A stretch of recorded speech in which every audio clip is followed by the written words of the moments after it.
ఆస్తమాని మనం ప్రధానంగా డయాగ్నోజ్ చేసుకోవడానికి కన్ఫర్మ్ చేసుకోవడం మనం స్పైరోమెట్రీ అంటామండి. ఎవరికైతే ఈ సిమ్టమ్స్ ఉండి మనం ఆస్మా సస్పెక్ట్ చేసినాక మనం స్పైరోమెట్రీ పిఎఫ్టీ అంటాం. అది చేస్తే అందులో రివర్సిబిలిటీ ఉంటే మనం ఆస్తమాని కన్ఫర్మ్ చేసుకుంటాం. వన్స్ ఆస్తమాని కన్ఫర్మ్ చేసుకున్నాక మనం ఆస్తమా సిమ్టమ్స్ని బట్టి పిఎఫ్టీ ఆ గ్రేడింగ్ని బట్టి మన సివిఆర్ని బట్టి మనం ట్రీట్మెంట్ స్టార్ట్ చేస్తాము.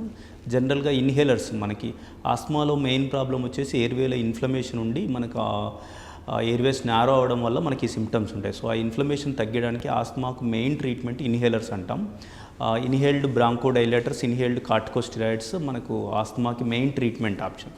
సో మనం ఆ సిమ్టమ్స్ తీవ్రతను బట్టి ఆ స్పైరోమెట్రీలో సివిఆర్ని బట్టి మనము ఇన్హేలర్ స్టార్ట్ చేస్తాము. ఆ డోస్ బేస్డ్ ఆన్ తీవ్రతను బట్టి మనం ఇన్హేలర్ డోస్ స్టార్ట్ చేసుకుంటాము. మనం విత్ ఫాలోఅప్లో పెట్టుకొని ఆ ఇంప్రూవ్మెంట్ని బట్టి మనం ఆ డోసెస్ స్లోగా తగ్గించుకుంటూ వస్తాం.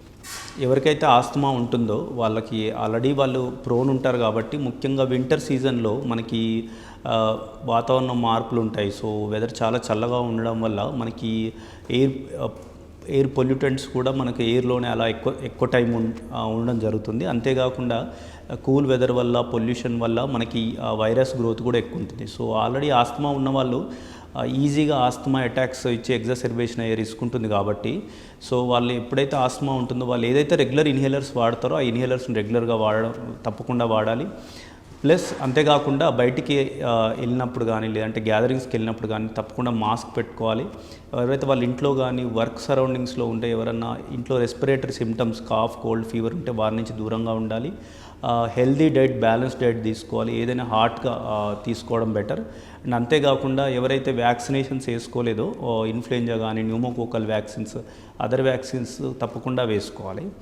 ఏమైనా సిమ్టమ్స్ ఉంటే నెగ్లెక్ట్ చేయకుండా మీ నియర్ బై మీరు పల్మనాలజిస్ట్ని తప్పకుండా కలవాలి.